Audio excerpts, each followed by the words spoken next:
평안히 계시죠? 5월 시작됐습니다. 5월은 계절의 여왕이다, 그런 말도 있는데요. 이 아름다운 계절을 마음껏 누리시는, 하나님의 복 가운데 누리시는 우리 가족 모두가 되시기를 바랍니다. 기도할까요? 늘 저희와 함께 계시니 참 감사합니다. 어디로 가야 할지 잘 알지 못할 때가 있는데, 그때마다 우리 안에 계신 하나님이 갈 길을 알려주시고, 어떻게 이 문제를 해결하나 답답할 때도 있지만 그때마다 또 넘어갈 힘과 용기와 능력을 주시니 하나님 감사합니다. 오늘도 그 하나님의 은혜를 기대하며 하나님 앞에 있습니다. 주께서 저희들을 지각을 뛰어나게 하셔서 하나님의 말씀을 깨닫게 하여 주옵시고, 주의 말씀을 잘 깨달아 그 말씀대로 살아가는 오늘 하루가 되어지도록 하나님 역사해 주시옵소서. 예수님의 이름으로 간절히 기도하옵나이다. 아멘. 오늘 함께 부를 찬송가 445장입니다. 태산을 넘어 험거기 가도 함께 찬송하겠습니다.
하나님의 말씀 열왕기상 12장 12절로 20절의 말씀입니다.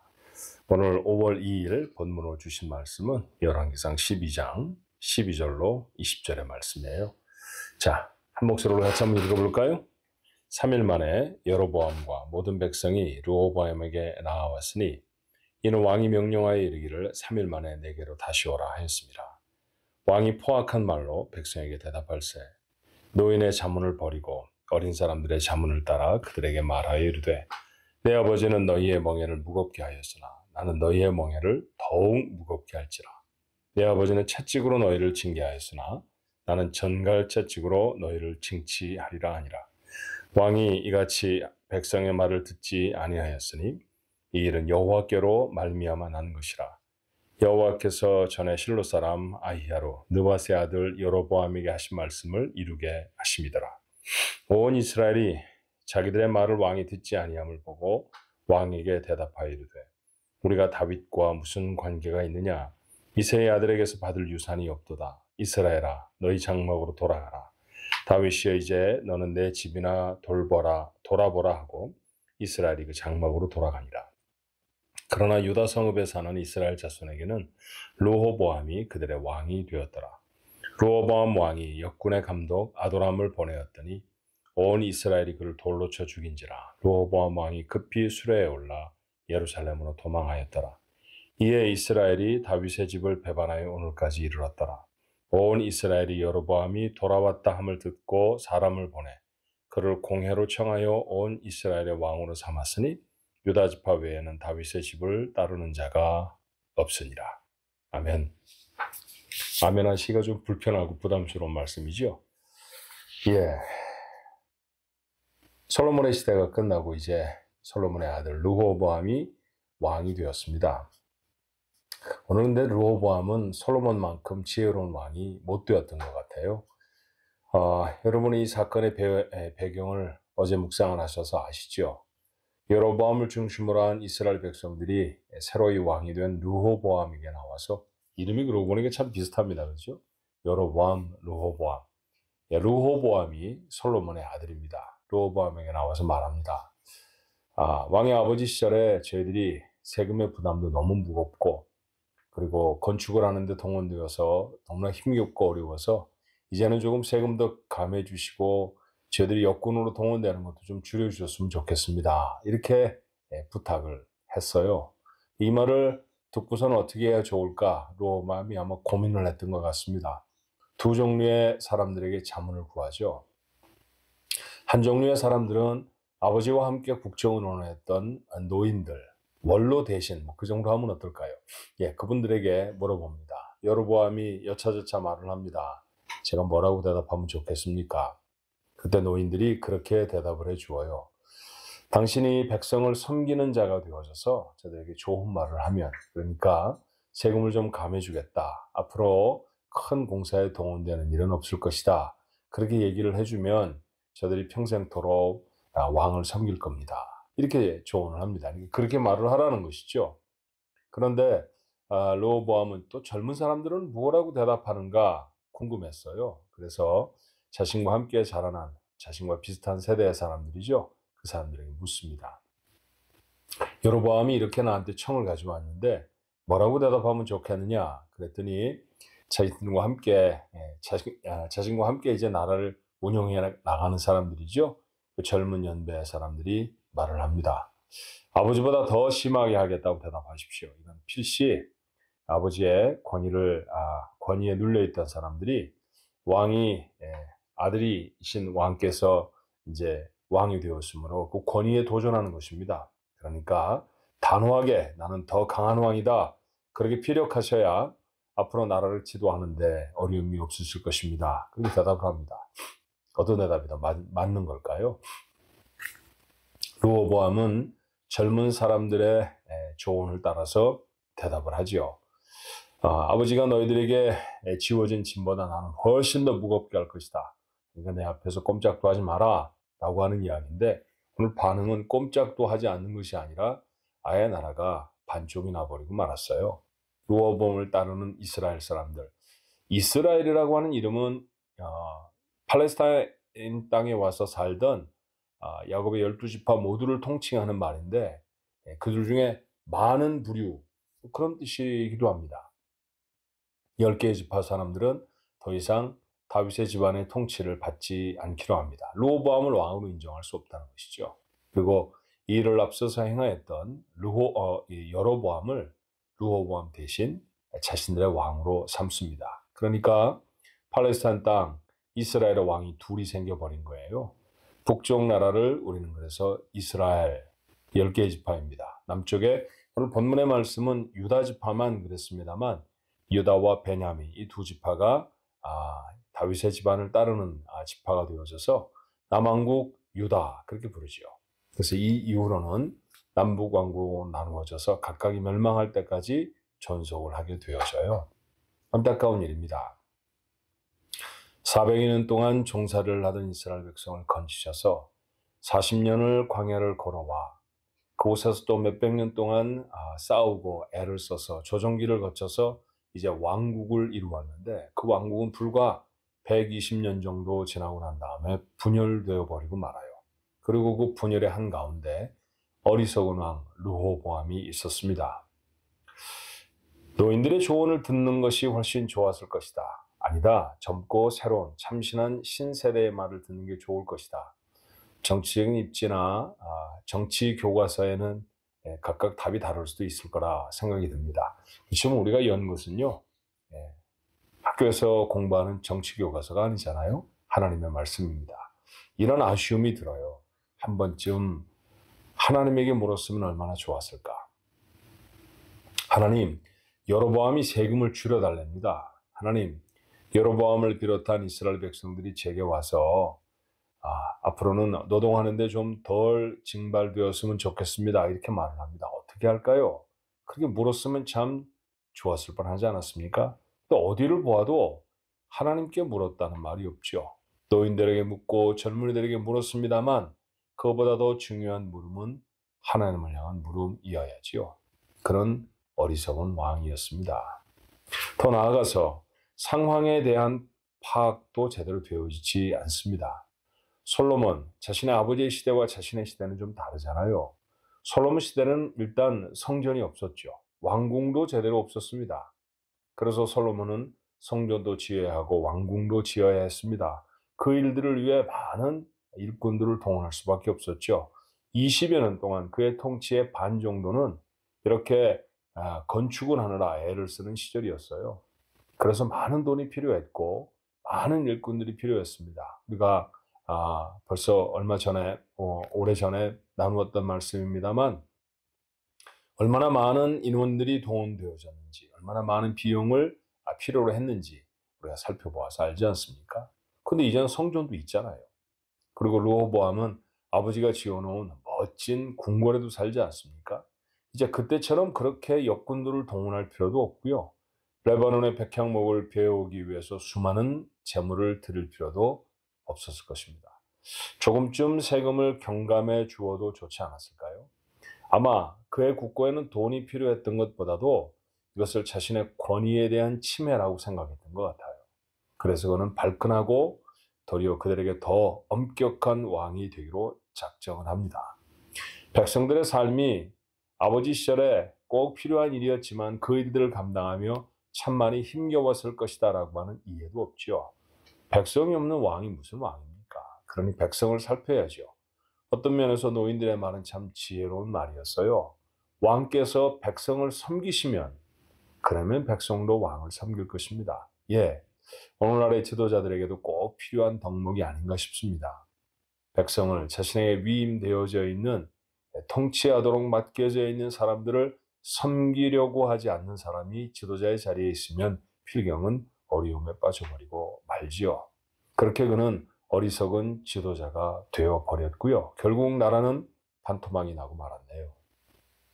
그런데 또 하나 두려운 것은 이것이 죄의 결과라고 하는 사실을 여러분 아시죠? 오늘 본문에 기록되어 있는 말씀처럼 이 일의 되어짐은 하나님으로부터 나온 것이다. 그렇게 말하잖아요. 하나님이 이렇게 나라를 나누시기로 작정하셨다라는 말씀입니다. 앞선 말씀 열왕기상 11장 35절에 이렇게 말씀하세요. 여로보암에게 하신 하나님의 예언입니다.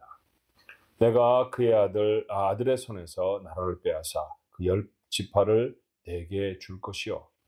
여로보암에게 말씀하세요. 다윗의 아들에게서 나라를 빼앗아서 그 중에 10지파는 너한테 주고 그리고 다윗의 집안에게는 2지파만 줄 것이다. 왜 이런 일을 하셨을까요? 앞선 33절의 말씀에 보면 솔로몬이 이방 신을 섬겼기 때문입니다. 아버지 다윗의 마음과 같이 않았기 때문이라고 말씀하셨고요. 내 법도와 율례를 행하지 않았기 때문이라고 말합니다. 처음에 그가 왕이 되어졌을 때 얼마나 하나님을 신실하게 섬겼는지 우리 모르지 않습니다. 그런데 시간이 지나가며 정략적인 결혼이었다고는 항변하겠습니다만 수많은 나라에서 수많은 여인들을 데려와서 아내로 삼았고요. 그 아내들은 모두 다 시집을 올 때 자기들이 섬기던 신들을 그 신을 섬기는 제사장들을 몸종들로 또는 자신의 신하들로 데려왔습니다. 그렇게 이스라엘 안에 이방 종교가 만연되게 되었고요. 젊은 여인들에게 마음을 빼앗겼던 까닭일까요? 솔로몬 왕도 슬금슬금 이 신전에도 저 신당에도 가서 분양하는 경우가 생겼다는 것이죠. 처음 시작할 때 솔로몬과는 판이하게 다른 모습입니다. 그렇게 하나님을 떠났습니다. 아버지 다윗처럼 정직하지 않았죠. 하나님 앞에 금을 모으는 것이 훨씬 더 중요했고요. 하나님을 섬기는 것보다. 마병을 더 많이 해서 하나님의 도우시는 나라를 통치하는 것보다도 자신의 군사력을 키워서 나라를 유지하려고 하는 마음이 그에게 더 많았습니다. 결국은 오늘 이처럼 나라가 분열되고 말았어요. 하나님의 법, 하나님의 율법대로 살아가지 않았기 때문입니다. 오늘 말씀을 읽으며 우리들이 가져야 할 지혜가 무엇일까요? 첫 번째는 하나님이 주시는 지혜가 필요합니다. 세상의 사람들이 이런 말도 저런 말도 해요. 하루도 뉴스를 보지 않고 지나는 날들은 우리에게 별로 없습니다. 주식값이 어떻게 올랐는지, 땅값은 또 어디가 더 비싸졌는지, 물가는 또 얼마나 어렵게 됐는지, 환율은 또 어떤지, 여러분 그런 경제적인 동향에 대해서는 대단히 민감합니다. 아예 모르는 것보다야 훨씬 나을 수도 있습니다. 그런데 여러분, 그것을 아는 것보다 훨씬 중요한 알미 있다는 사실을 놓치시지 말아야 해요. 그것은 하나님이 과연 나에게 뭐라고 말씀하시는가 하는 것입니다. 하나님께 물어야죠. 뉴스를 보는 것만큼 하나님 앞에 묻는 삶이 되어진다고 하면 우리의 삶은 얼마나 달라질까요? 아니, 세상의 소리를 듣는 것보다 훨씬 더 하나님의 소리에 귀를 기울인다고 하면 그의 삶은 하나님의 도우시는 도움을 경험하게 될 줄로 믿습니다. 오늘도 하루를 살아가며 우리에게 정말 간절히 필요한 것은 하나님의 지혜입니다. 그 하나님의 지혜를 구하십시오. 또 한 가지 교훈을 얻을 수 있다고 하면 이렇게 나라가 분열되는 까닭이 바로 아버지 솔로몬 시절의 범죄 때문이었다는 거예요. 그러나 우리는 죄짓지 말아야 합니다. 처음 시작은 참 멋들어지게 해서 하나님이 주신 축복을 누리고 살면서도 그 축복 안에서 하나님의 뜻대로 살아가지 못하는 삶이 되어져 버리면 필경 그 삶 속에 고통과 어려움이 따를 수밖에 없죠. 그러니 오늘도 우리의 삶을 살피십시다. 그리고 하나님 앞에 덜어내놓고 닦아야 하는 죄악이 있다고 하면 고백하고 닦는 그런 은혜가 여러분 것이 되었으면 좋겠습니다. 어리석은 지도자 때문에 나라가 반으로 나누어지는 참담한 어려움을 보는 우리들이 어리석음의 자리에 서지 아니하여서 가정도 교회도 또 우리의 삶의 모든 주신 기업이나 삶의 지경도 잘 보존케 되어지는 그런 은혜가 우리 가족들 모두에게 있으시기를 주님의 이름으로 축원합니다. 기도하십시다. 어리석은 왕 르호보암의 이야기를 읽습니다. 저가 하나님 앞에 물었다면 얼마나 좋았을까? 같은 질문을 저희의 삶에도 해야 하는 건 아닐까요? 세상의 소리들을 많이 귀담아 듣습니다. 어디에 가면 무엇이 더 좋은지, 어떻게 살면 우리의 노후가 편안할지 정말 많은 정보가 있습니다. 그러나 그 모든 정보를 뚫고 하나님 앞에 물어야 할 것입니다. 하나님, 저는 어떻게 살아야 합니까? 하나님, 제 내일은 무엇이 되어야 하겠습니까? 하나님이 주신 오늘 하루는 어떻게 살아가는 것이 하나님의 뜻을 이루며 사는 것입니까? 하나님 앞에 질문하게 하시고 그 정직한 질문에 하나님이 주시는 신실한 답을 얻게 하여 주시옵소서. 하나님, 우리가 하나님 앞에 범죄하는 때가 있었다는 사실을 하나님 아십니다. 죄를 용서하여 주옵소서. 여러 모양으로 우리의 삶에 입혀진 그런 얼룩들, 때들로 인하여서 하나님 온전하지 못한, 지혜롭지 못한 결과 하나님 그런 일들을 이루어낼 때가 얼마나 많습니까? 하나님 우리를 성결케 하여 주셔서 하나님이 원하시는 거룩한 모습으로 주님이 인도하시는 길에서는 저희 가족들 모두가 되어주도록 오늘 하루도 지켜 주시옵소서. 예수님의 이름으로 간절히 기도하옵나이다. 아멘.